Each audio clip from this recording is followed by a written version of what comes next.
ခုပြမယ့်ဗီဒီယိုကတော့ကျွန်တော်တို့ဒီကားကိုတောင်ပေါ့နော်ကားကိုတောင်ဘေးနာထောက်တိုင်ကွေးသွားတာကားကိုတောင်သူတို့ဘယ်လိုလုပ်လဲမသိဘူးဘေးနာဘယ်ဖက်ချမ်းကပေါ့နော်ဘယ်ဖက်ကထောက်တိုင်ကွေးသွားတယ်ကားကိုတောင်တကိုင်းဆောင်းသွားတာပေါ့နော်ပိတ်လို့လည်းမရဖွင့်လို့လည်းမရဖြစ်သွားတဲ့ကားကိုတောင်တကားကိုပြန်လဲပြီးတော့မှပြုပြင်ဖို့ဖြစ်ပါတယ်ခင်ဗျာ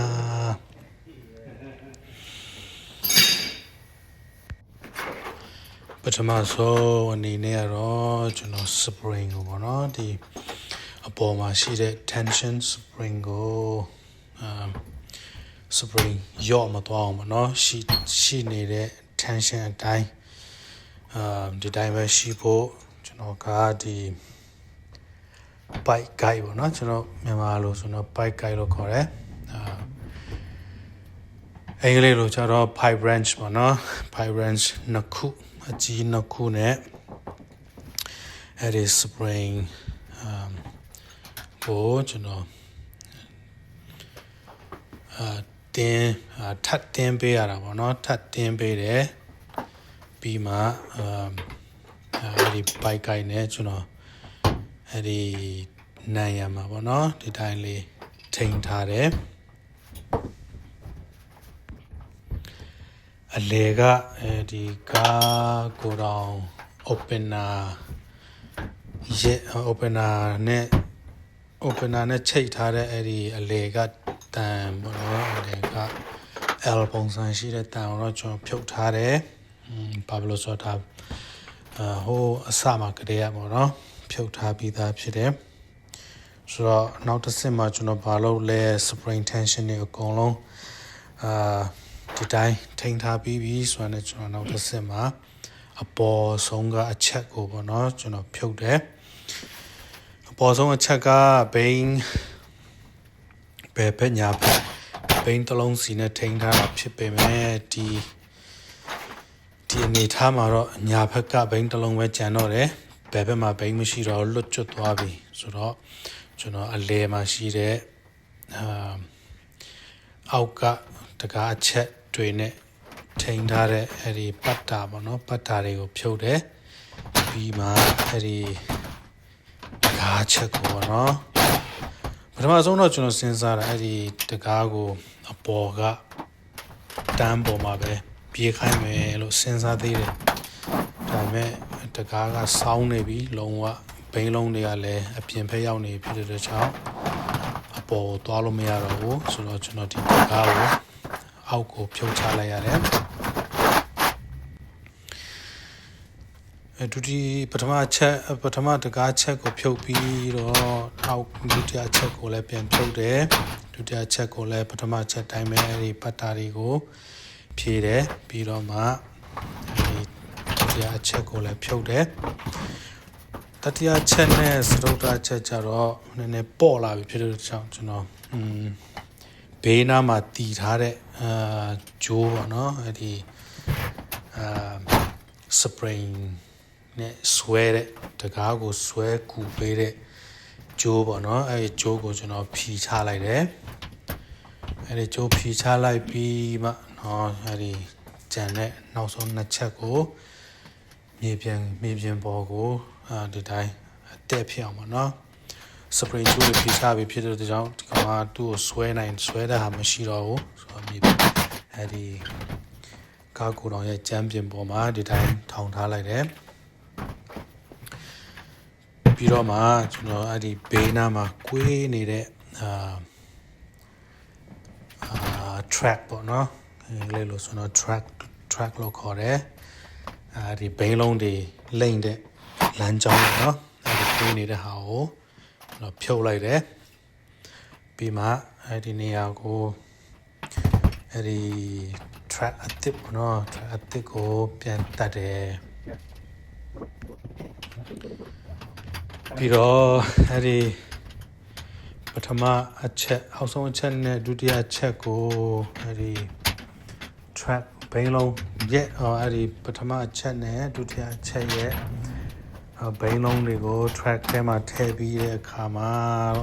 တတိယအချက်ပြန်ပြီးတော့မှထည့်တယ်တတိယအချက်ကိုပြန်တင်တယ်ဘိန်းလုံးကဒီတိုင်းထည့်လို့မရတဲ့အတွက်ကြောင့်မလို့အဲ့ဒီပတ်တာပေါ့နော်ဘိန်းလုံးထည့်တဲ့ပတ်တာနှစ်ခုကိုဘယ်ဘက်နဲ့ညာဘက်နှစ်ခုကိုဖြုတ်ပြီးတော့မှအဲ့ဒီတကားချက်ကိုတင်တယ်တကားချက်ကိုတင်ပြီးမှအဲ့ဒီဘိန်းလုံးနဲ့ပတ်တာကိုပြန်ပြီးတော့မှရိုက်ထည့်ရပါတယ်ဒီ garage door ကsingle pane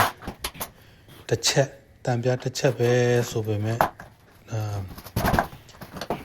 လေးတယ်ပေါ့နော်19ပေ16ပေ19ပေလောက်ရှိတယ်ကျွန်တော်လေးတယ်ဒီတတိယအချက်ကိုတပ်ပြီးတဲ့နောက်မှာကျွန်တော်နောက်ဆုံးအချက်ပေါ်ဆုံးအချက်ကိုတတ်မှာဖြစ်တယ်ပေါ်ဆုံးအချက်ကမန်နေလဲတတ်ထားတော့တတိထားရတယ်မန်နေခွဲတော့မှတတိထားရတယ်ဆိုတော့တော်တော်လေးလေးတယ်မန်နေလဲပါတယ်အဲ့ဒီဘောင်မန်နေရဲ့ဘောင်တွေပါတော့ကြောင့်တော်တော်လေးတယ်ပေါ့နော်ဒီအောက်ထဲတော့မှမနေစူးစမ်းပြီးတော့မှားရတယ်ဒါပေမဲ့နောက်ဆုံးတော့လဲအပေါ်ရောက်သွားတယ်အောင်မြင်သွားတယ်အဲ့ဒါကိုเนาะပေါ်ဆုံးဟာကိုကျွန်တော်ဘိန်းလုံးကိုခုနကတော့တတိယအချက်လိုပဲဘိန်းလုံးကိုပတ်တာပေါ်ဆုံးမှာတော့ပတ်တာမရှိတော့ဘူးเนาะအဲ့ဒီဘိန်းလုံးကိုထိန်းတဲ့ဝင်ရိုးဘိန်းလုံးဝင်ရိုးကိုထိန်းတဲ့အဲ့ဒီတန်ပေါ့เนาะတန်လို့ပဲပြောလိုက်မယ်အဲ့ဒါကိုscrew နဲ့ဆုပ်တယ်ဘယ်ဖက်ရောညာဖက်ရောဆုပ်တယ်အခုကတော့တကားချက်၄ချက်စလုံးသူ့နေရာနဲ့သူပြန်ရောက်သွားပြီသူရဲ့ဘိန်းလုံးတွေလည်းသူ့နေရာနဲ့သူအကုန်လုံးသူ့နေရာနဲ့သူပြန်ရောက်သွားပြီပြီးတော့ကြောင့်ခုကျွန်တော်ကဘေးနာကတန်ကြိုးကိုပြန်တက်မယ်ဘေးနာတန်ကြိုးညာဘက်ကဟာတော့မပြုတ်တဲ့အတွက်ကြောင့်ကျွန်တော်ညာဘက်ကအောက်ရောက်ပြီးဖြစ်တဲ့ကြောင့်ညာဘက်ကတော့ကျွန်တော်ထပ်မပြုတ်တော့ဘူးဒါပေမဲ့ဘယ်ဘက်ကတစ်ခုကိုကျွန်တော်ပြန်တက်လိုက်တယ်ပြန်တက်တယ်ပြီးမှအဲ့ဒီ spring ရဲ့အယောအတင်းပေါ့နော်အဲ့ဒီ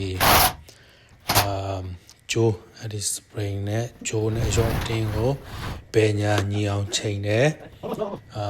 ဘယ်ညာညီအောင်ချိန်တယ်ချိန်ပြီးမှနော်တကားဘာလဲတကားကိုအပေါ်တင်လိုက်တယ်ပြီးတော့အောက်ကိုပြန်ဆွဲတယ်ပေါ့နော်ဖွင့်လို့ပိတ်လို့ဖွင့်တဲ့ခါပိတ်တဲ့ခါကျရင်အထင်ငေါရှိသလားမရှိဘူးလားဆိုတာကို test လိုက်ပါတယ်အဲ့ဒါ test ပြီးသွားပြီဆိုတာနဲ့နော်ဒီတကားရဲ့အလေကအတန်နဲ့ခါကိုတော့ဖွင့်တဲ့ set ပြန်ပြီးတော့မှချိတ်ဆက်ပေးလိုက်တယ်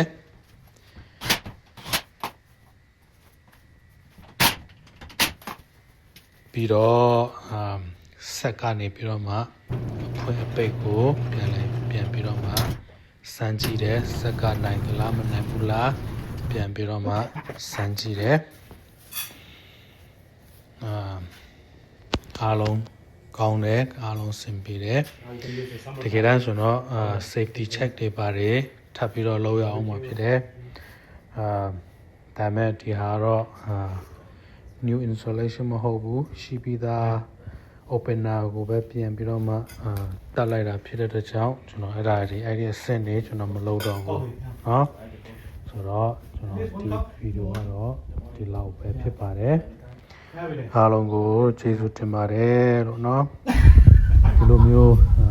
အလုပ်ကလေးတွေပေါ့เนาะထပ်ပြီးတော့မှကြည့်ချင်နေဆိုရင်ကျွန်တော်ရဲ့page ပေါ့နော် HM DIY page ကို like follow လုပ်ပေးပါကျွန်တော်ရဲ့ personal page မှာတိတ်ပြီးတော့မှဒီလိုမျိုးtech tip တွေပေါ့နော်အလုပ်လုပ်တဲ့ဟာတွေ tech tip တွေကျွန်တော်နောက်ပိုင်းမှာတင်မှာမဟုတ်တော့ပါဘူးဒီကျွန်တော်ရဲ့ HMDIY page Facebook page မှာပဲ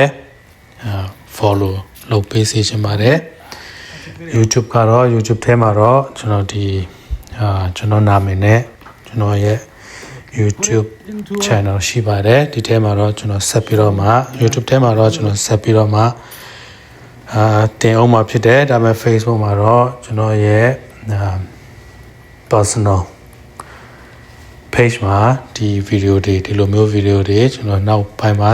တင်မှာမဟုတ်တော့ပါဘူးဆိုတော့ပြောပြချင်ပါတယ်ကျွန်တော်ရဲ့ page ပေါ့နော် HMDIY ပေါ့နော်ဒီ page လေးကို like and follow လုပ်ပေးစေချင်ပါတယ်အားလုံးကိုကျေးဇူးတင်ပါတယ်ဒီနေ့ပို့ကတော့ဒီလောက်ပါပဲ bye bye see you